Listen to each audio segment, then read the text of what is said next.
Tapi jeda istirahat emang biasanya kita ngopi lah ya. Di ketika praktek juga kayak gitu gak sih Dokter Gia? Aku ngopi sehari sekali aja pagi. Itu udah cukup aku sih. Oh. Jadi malam enggak. Kalau Dokter Tirta mah berapa? Bisa ada aku cafe nedik, aku bisa 5 sampai 6 5 sampai 6 gelas setiap hari. Iya, tapi 2-nya americano, 2 americano, 1 cappuccino, 2 kapal api. Kalau kerja kenapa enak pakai kopi ya? Maksudnya nih. sambil nulis. Aduh. Lihatin lagi nih. Ayo. Kenapa kerja tuh nikmat banget kalau sambil ngopi? Misalnya lagi nulis nih.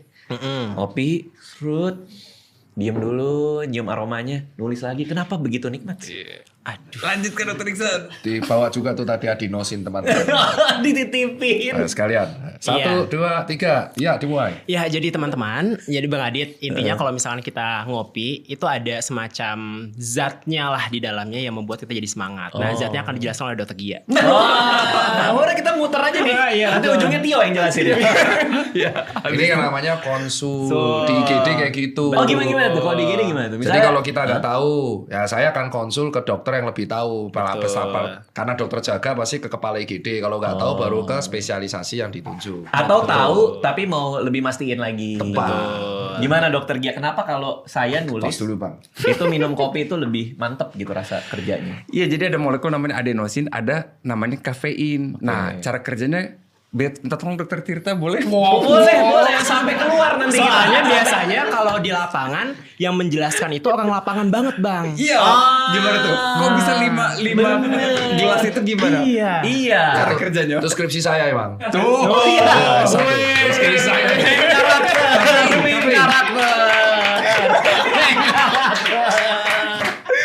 Ternyata dia yang punya penelitiannya.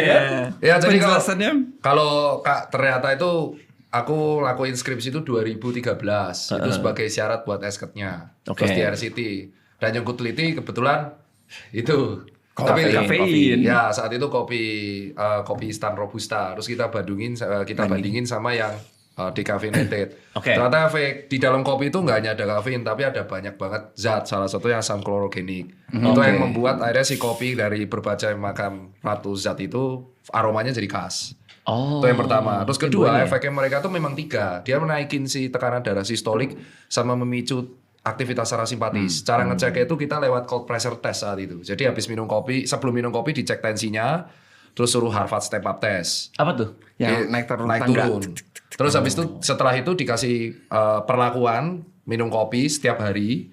Terus akhirnya dicek lagi, ternyata ada peningkatan tekanan sistoliknya itu sekitar 7 sampai 8 dan itu tergantung dari kondisi masing-masing orang. Oke. Itulah alasan kenapa. Tapi kalau orang tersebut semakin sering minum kopi, itu terjadi toleransi. Betul. Oh. Jadi karena dia seringnya minum 1 gelas, akhirnya di penelitian tersebut yang aku lakuin di RCT itu dia titiknya setelah di bulan keberapa, karena itu hampir 8 bulan penelitiannya, di bulan ke-6 tensinya tuh jadi turun lagi. Artinya si tubuhnya sudah tolerance dengan kafeinnya. Oke. Itu reason akhirnya ketika si kopi tersebut di stop, dia jadi pusing kepalanya. Kayak Bang Which is yang Adit saya syndrome. ini.